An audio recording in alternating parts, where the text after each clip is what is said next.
हिंदी साहित्य एवं अनुवाद विषयक व्याख्यानमाला के अंतर्गत आपका स्वागत है, अभिवादन है। हम भाषा और अनुवाद के माध्यम से पूरे देश को, पूरे राष्ट्र को एक सूत्र में बांधने की स्थितियों और संभावनाओं पर विचार करते हैं।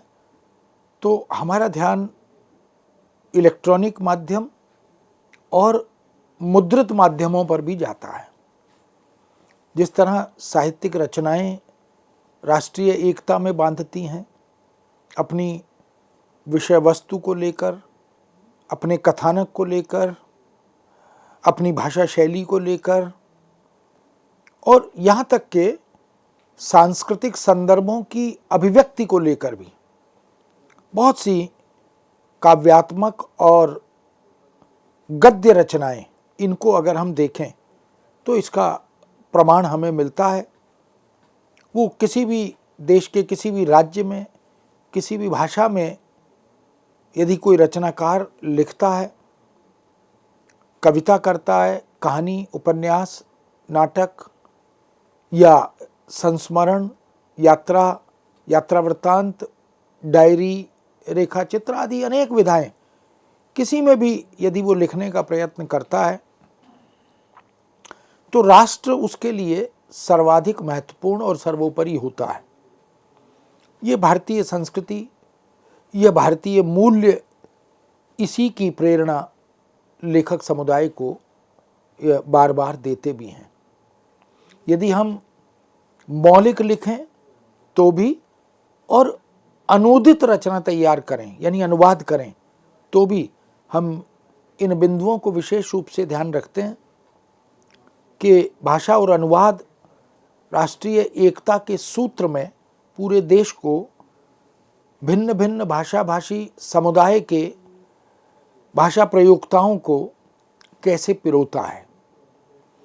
इलेक्ट्रॉनिक माध्यम में, जैसे हम प्रिंट माध्यमों में, मुद्रित माध्यमों में अखबार, पत्र, पत्रिकाएं या बैनर, पोस्टर, होल्डिंग, पैम्फलेट आदि इन पर बात करते हैं, तो इनमें भी एकता सर्वोपरि है।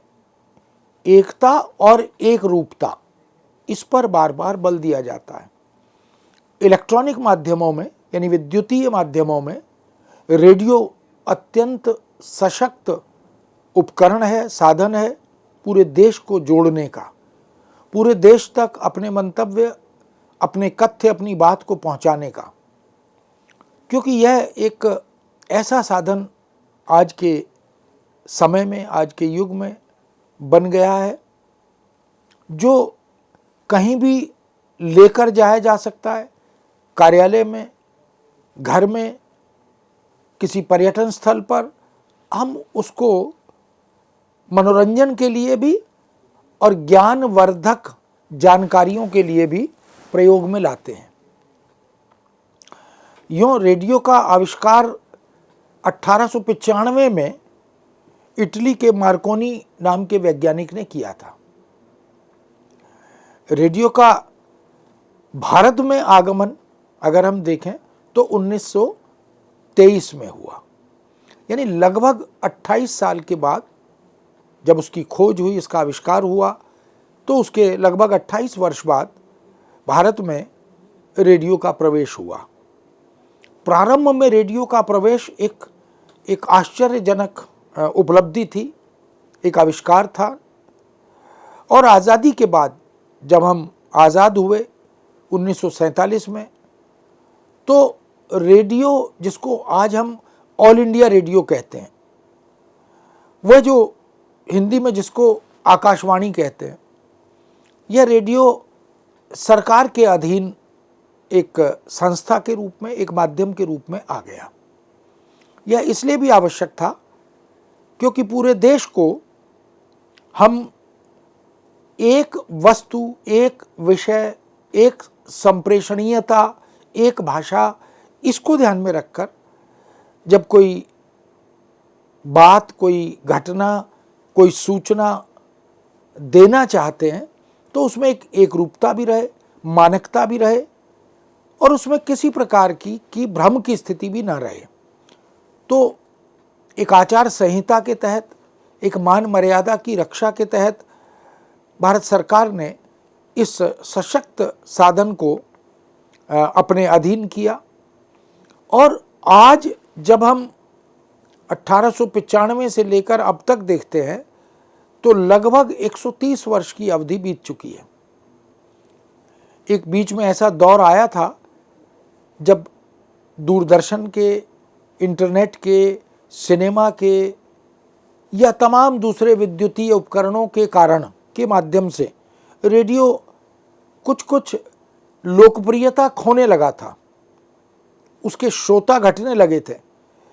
लेकिन फिर एक क्रांतिकारी परिवर्तन हुआ और 1990 के आसपास रेडियो में फिर से जैसे पुनर्जागरण हुआ, पुनः प्राण संचरण हुआ और आज 200 से अधिक प्रसारण केंद्र हैं जिनके द्वारा देश के लगभग 90% यहाँ के नागरिक, यहाँ के निवासी, वो किसी राज्य के हों, किसी भाषा के हों, वो किसी क्षेत्रीय संस्कृति से संबद्ध हों, वो इस रेडियो की प्रसारण सीमा के अंतर्गत आते हैं। अनेक केंद्र आकाशवाणी के, ऑल इंडिया रेडियो के देश के राज्यों में, शहरों में स्थापित हैं, केंद्रित हैं। क्षेत्रीय प्रसारण वहाँ से होता है और केंद्रीय प्रसारण भी वहाँ से वहाँ के नागरिकों तक पहुँचता भी है। इस दृष्टि से अगर हम देखें तो बहुत सी अलग अलग क्षेत्रों और राज्यों की बोलियाँ, वहाँ की भाषाएं, वो रेडियो का एक सशक्त संप्रेषणीय माध्यम बनती हैं। बोलियाँ और भाषाएं, क्योंकि हम जानते हैं कि ये बहुभाषा भाषी देश है। भारत के पास सैकड़ों भाषाएं, सैकड़ों बोलियाँ, उपबोलियाँ, उपभाषाएं रही हैं और सबका एक सुदीर्घ सशक्त इतिहास भी रहा है। साहित्य का इतिहास रहा है, वैचारिकता का इतिहास रहा है, सांस्कृतिक संचरण का इतिहास रहा है। तो बहुत सी भाषाओं और बोलियों में रेडियो का प्रसारण इस देश में होता रहा है। अभी भी उसकी जो श्रवणीयता है वो लगातार बढ़ रही है, क्योंकि अब निजी चैनल भी रेडियो के क्षेत्र में आ गए हैं और उन्होंने अपने कार्यक्रमों को जिस तरह का स्वरूप दिया है, सरकारी जो आकाशवाणी के जो चैनल हैं उन्होंने भी, चाहे वो बरसों पहले का विविध भारती जैसा कार्यक्रम हो, वह भी पुनर्जीवित हो गया है और उसकी श्रवणीयता, उसका प्रतिशत लगातार बढ़ रहा है। इसका मतलब है कि पूरे देश में बैठे हुए लोग रेडियो के माध्यम से जुड़ते हैं, राष्ट्रीय संदेश से उपकृत या लाभान्वित होते हैं और पूरे देश की जनता, पूरे देश के नागरिक, ये सब रेडियो के माध्यम से एकता के सूत्र में बंध जाते हैं। इसका जीवंत उदाहरण हमारे वर्तमान प्रधानमंत्री श्री नरेंद्र मोदी जी का जनता के लिए जो संदेश है, जिसको मन की बात के रूप में हम जानते सुनते हैं, जो रेडियो पर, टेलीविज़न पर, विभिन्न चैनलों पर हिंदी में, अंग्रेज़ी में और भारतीय भाषाओं में अनुदित रूप में वो प्रसारित होता है। छोटी से छोटी, लेकिन उस छोटी से छोटी बात को भी बहुत सुंदर और बड़े रूप में, सार्थक रूप में प्रधानमंत्री जब प्रसारित करते हैं, वक्तव्य देते हैं, उस पर बात करते हैं, संवाद करते हैं देशवासियों से, देश के नागरिकों से, कभी बच्चों से, कभी विद्यार्थियों से, कभी देश के कारीगरों से, कभी सेनानियों से, तमाम तरह के। तो इसका मतलब है कि पूरे देश को वो एक सूत्र में बांधने का काम रेडियो करता है। चाहे हम सिनेमाई नए पुराने गीतों के रूप में देखें, आज भी एक इतिहास है सिनेमा का जो 100 वर्ष से पुराना इतिहास हो गया। 100 साल की पिक्चरों के जो गाने हैं, उनके जो संवाद हैं, वो वास्तव में रेडियो के माध्यम से, रेडियो पर फिल्मी कहानियों का प्रसारण भी होता है। ऐसे तमाम तरह के बरसों पुराने कार्यक्रम आज भी उतनी लोकप्रियता से पूरे देश में सुने जाते हैं। जैसे हम देखें कि हवा महल है, ये आज भी समाचार हैं ये आज भी उसी तरह न केवल हिंदी के समाचार अपितु संस्कृत के, भारतीय अन्य भाषाओं के समाचार भी क्षेत्रीय स्तर पर जब प्रसारित होते हैं तो उस राज्य के सभी नागरिक उससे उपकृत और लाभान्वित होते हैं।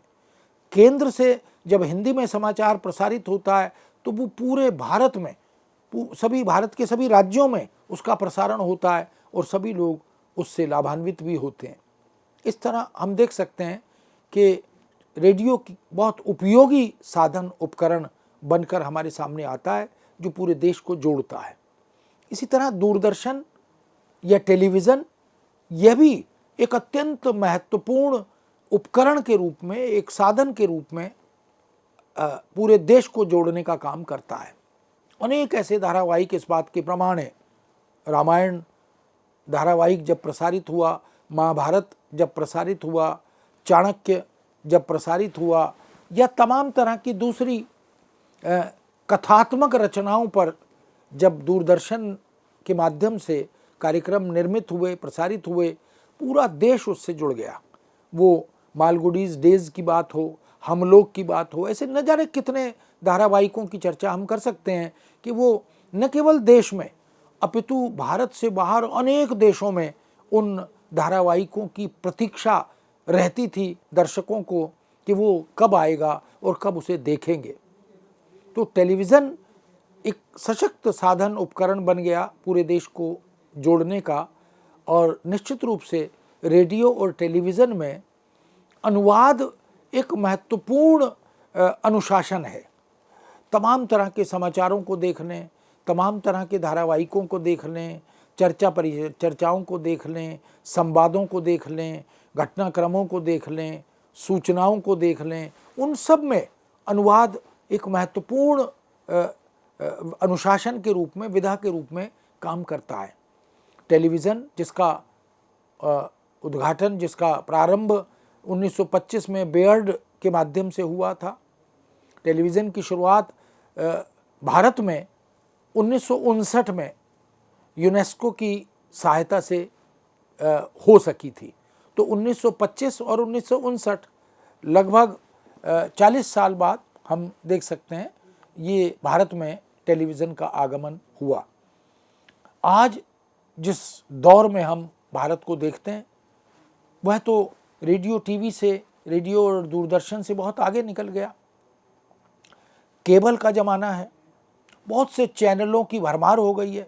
200-300 चैनल अब रेडियो टीवी पर हम देखें, विविधता उतनी अधिक है, लेकिन पूरे देश को एक सूत्र में बांधने का मूल मंत्र और सूत्र वह आज भी विद्यमान है, बरकरार है।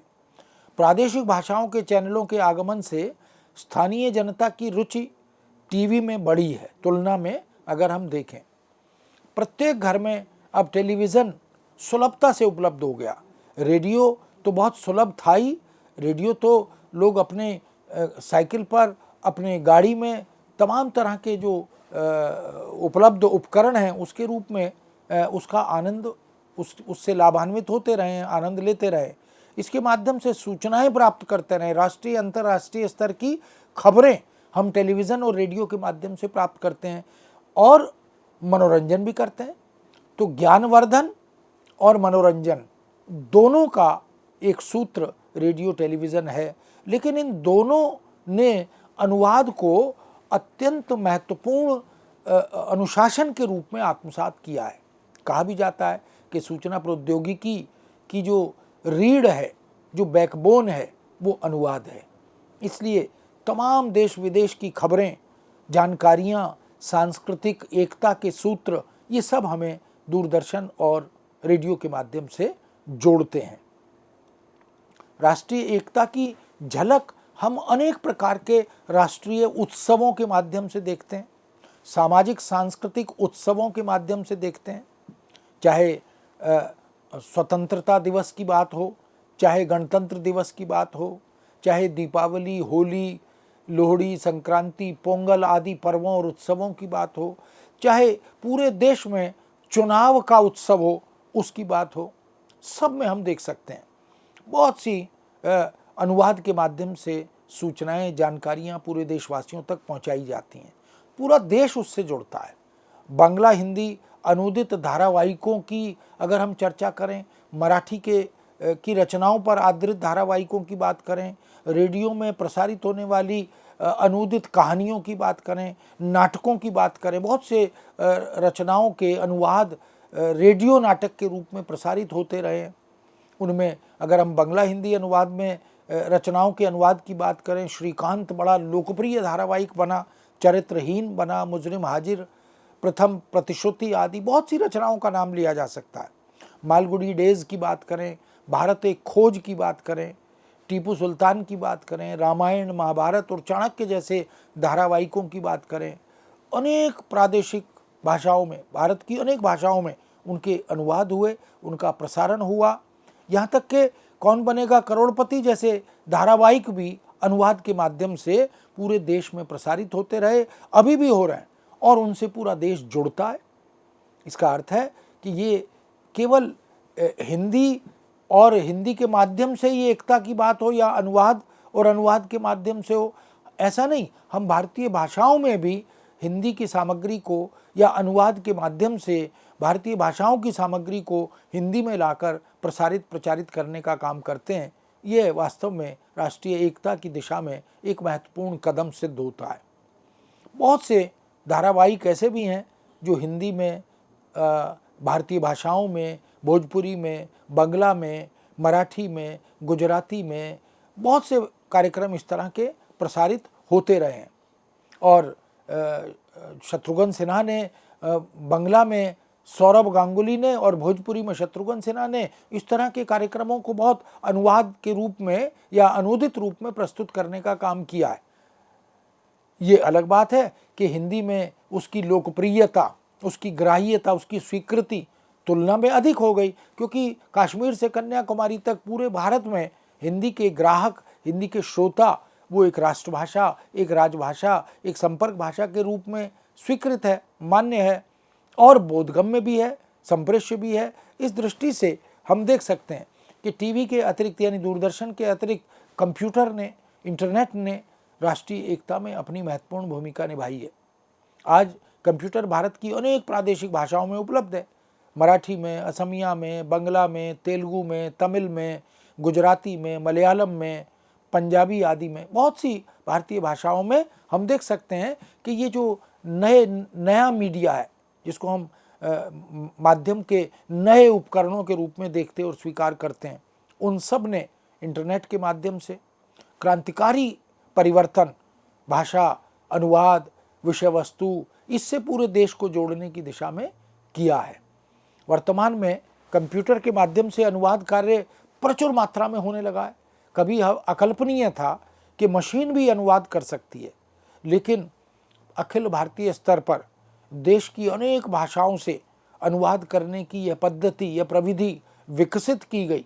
भारत सरकार के द्वारा इसमें स्तुत्य और प्रशंसनीय प्रयत्न किए गए और यहाँ तक कि हम देख सकते हैं कि बहुत से प्राइवेट इस तरह के निजी संस्थाएं, कार्य करने वाले लोग, वह भी इस दिशा में बड़ा प्रशंसनीय अवदान या योगदान करते हुए दिखाई देते हैं। इसलिए यह अनुवाद भले ही अभी पूर्णतः 100% मानक न बन पाया हो, लेकिन गति देने में और मूल के निकट पहुंचने में मशीन के द्वारा जो अनुवाद हो रहे हैं, विभिन्न ऐप्स जो बनाए गए हैं उनके द्वारा जो अनुवाद हो रहे हैं, वो भी पूरे देश को जोड़ने का काम कर रहे हैं। कंप्यूटर यदि शब्दानुवाद करता है, समाज और संस्कृति के तत्वों को यथारूप अनुदित करने में उतना सफल नहीं हो पाता है, तो भी अनुवादक उस कंप्यूटर द्वारा या मशीन द्वारा या ऐप्स द्वारा किए गए अनुवादों को संशोधित, संवर्धित करके, परिवर्धित करके उसे मानक बना देते हैं। तो मशीन ने भी इस दिशा में महत्वपूर्ण भूमिका निभाई है कि देश के किसी भी राज्य में, किसी भी कोने में, पर्वतीय क्षेत्र में या समतल क्षेत्र में यदि कोई नागरिक बैठा है और वो इंटरनेट से, कंप्यूटर से, लैपटॉप से, मोबाइल से यदि वो अनुवाद करता है, अनुवाद के माध्यम से अखिल भारतीय स्तर पर सामग्री के प्रचार प्रसार में अपनी भूमिका निभाता है, तो वास्तव में वो महत्वपूर्ण है।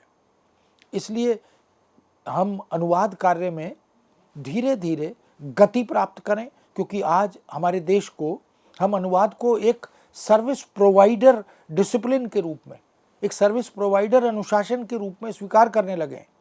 ये जो राष्ट्रीय शिक्षा नीति 2020 है, इसका एक महत्वपूर्ण उपकरण बन गया।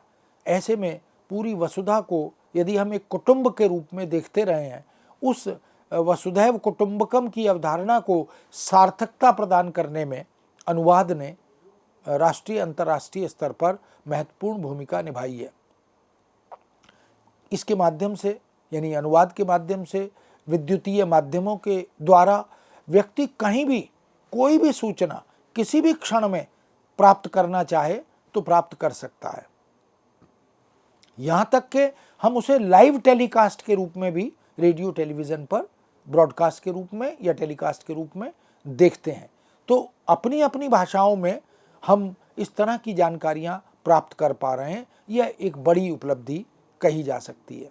इसलिए कह सकते हैं कि जनसंचार के सभी माध्यमों में, वो चाहे मुद्रित माध्यम हो या विद्युतीय माध्यम हो, वो चाहे अखबार पत्र पत्रिकाएं हों, पोस्टर बैनर हों, होर्डिंग्स हों या और दूसरे माध्यम हों, कोई ब्रोशर हो, कोई एनुअल रिपोर्ट हो, इन सब के माध्यम से पूरे देश को हम जोड़ने का काम करते हैं। ठीक उसी तरह विद्युतीय माध्यमों में radio, television, internet, mobile, computer, Twitter, blog writing, cinema, इन सब को देखें, ये सब भी पूरे देश को एकता के सूत्र में पिरोने में बड़ी महत्वपूर्ण भूमिका निभाते हैं। समाचार हों, विज्ञापन हों, लेख आलेख हों, अग्रलेख हों, संपादकीय हों, फीचर लेखन हो, इंटरव्यू या साक्षात्कार हों, सभी में अखिल भारतीय एकता को देखा जा सकता है। इस तरह मित्रों, इलेक्ट्रॉनिक या मुद्रित माध्यम यानी सूचना प्रौद्योगिकी, इंफॉर्मेशन टेक्नोलॉजी, ये भी पूरे देश की एकता को बनाए रखने में, सशक्त बनाने में महत्वपूर्ण भूमिका निभाती है। इस विषय को यहाँ विराम देते हैं, पुनः आपके समक्ष उपस्थित होंगे।